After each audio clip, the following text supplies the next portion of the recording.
talk to you about booking online events and hostess coaching for online events.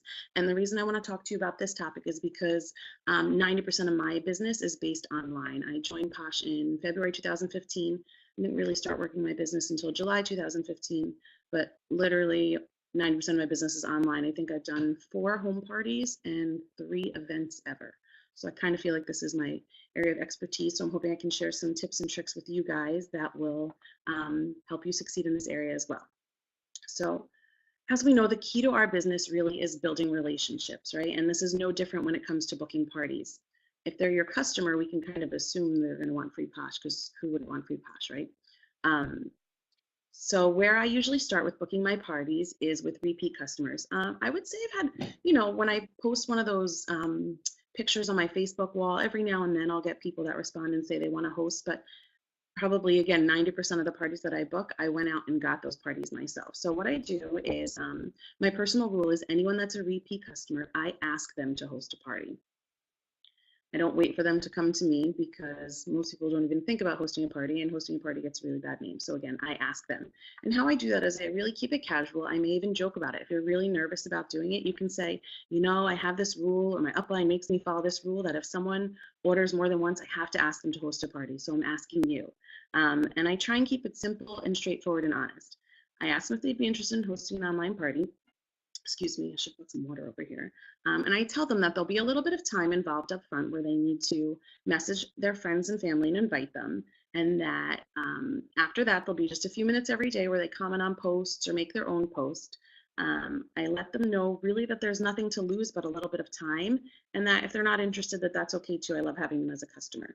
And it seems like a very simple message, but what that message does is it hits on a few points that I think are the reason that people don't want to do parties for us. And I've had this feedback from people before. The first and main reason I find, especially with your friends and family, is that they're worried about disappointing you. They're like, oh, do I really have enough friends that would be interested?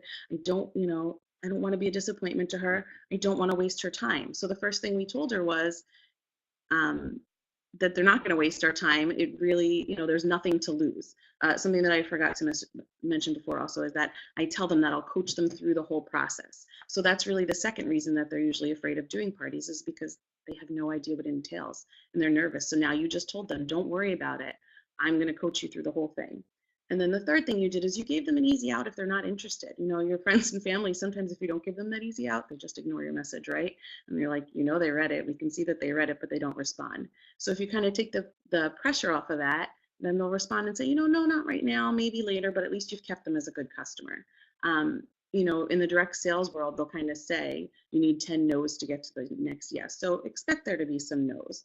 But following this guideline, I've really been shocked at the outcome. I did another direct sales company before Perfectly Posh, and I never had these kind of outcomes. I don't know if I was so strict about asking people to host, but I definitely felt like I got a lot more no's than I did yeses. So that's how I kind of approach it with my repeat customers, and that's one way to get the parties. And the next and most important way to get parties is to book parties off of other parties.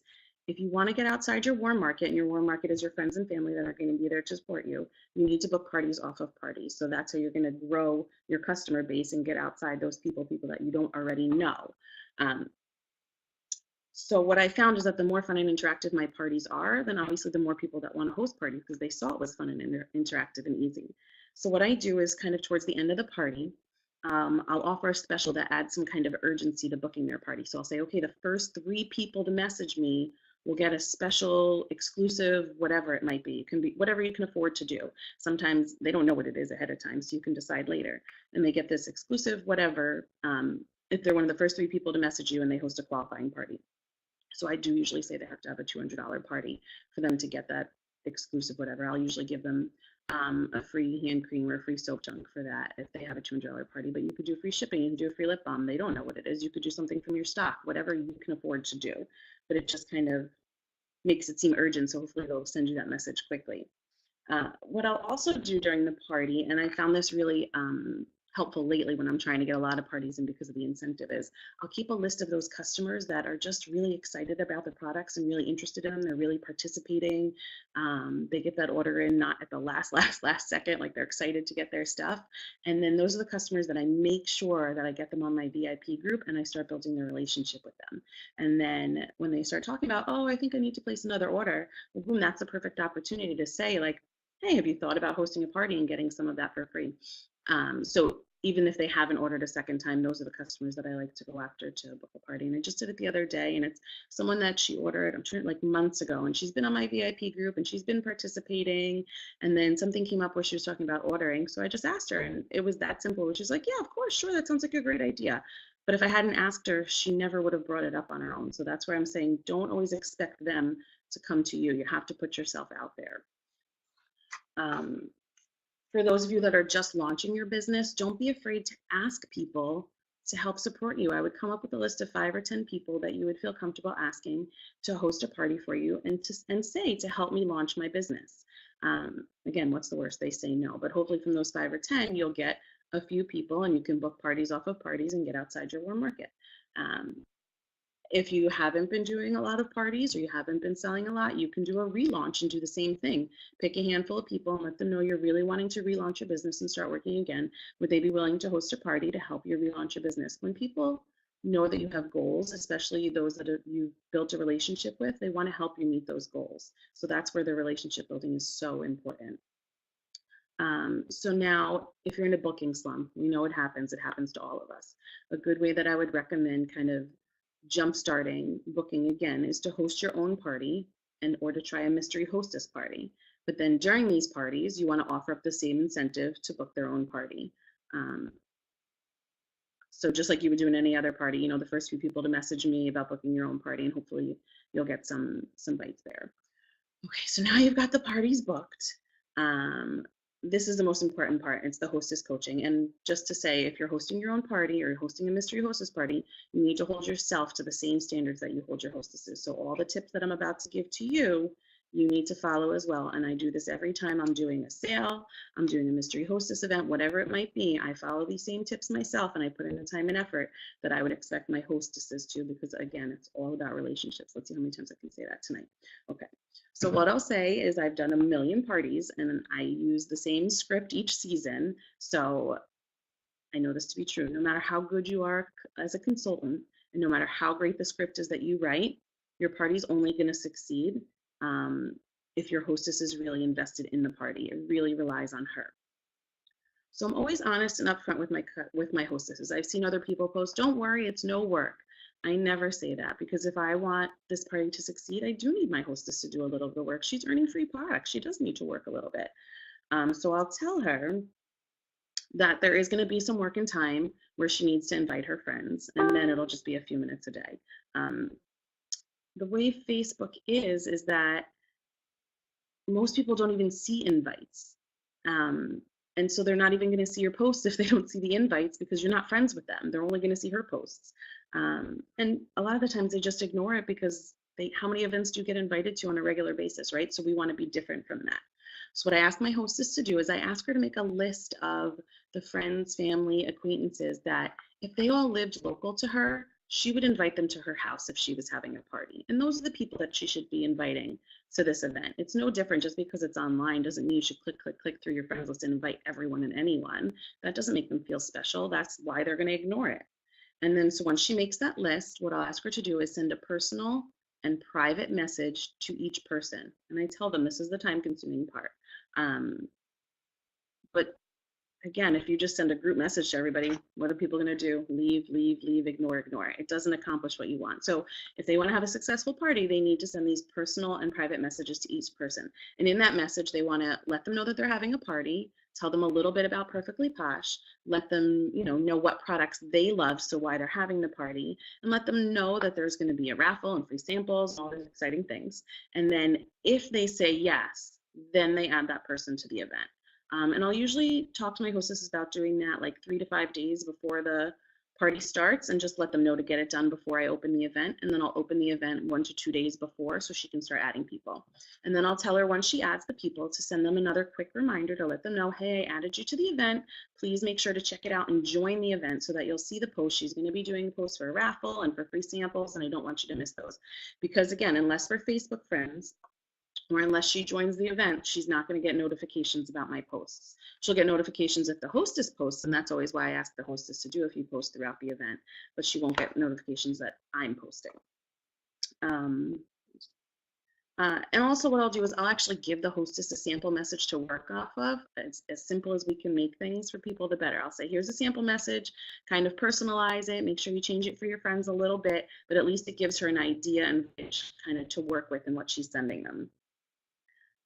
And then the last thing I tell her is that, and this is the same for a home party, you wouldn't have 200 people at your home party, is that I'd rather have 10 people in this Facebook event that are interested in the products and want to be there than 200 people that have no idea what's going on. I ask her to kind of cap her invites at 50, because if you get invited to a Facebook event and there's 200 people in there, do you feel special? Do you feel like the hostess cares that you're there, or do you feel like she just clicked off her list? So at least with 50 people, it's a smaller number, it's more realistic. And then, usually if she asks 50, obviously they're not all going to say yes. So you won't have, I ask her to aim for 10 to 20 people to join the event at the minimum. If she can have more, that's great, but that's enough for me if they're all invested in wanting to be there.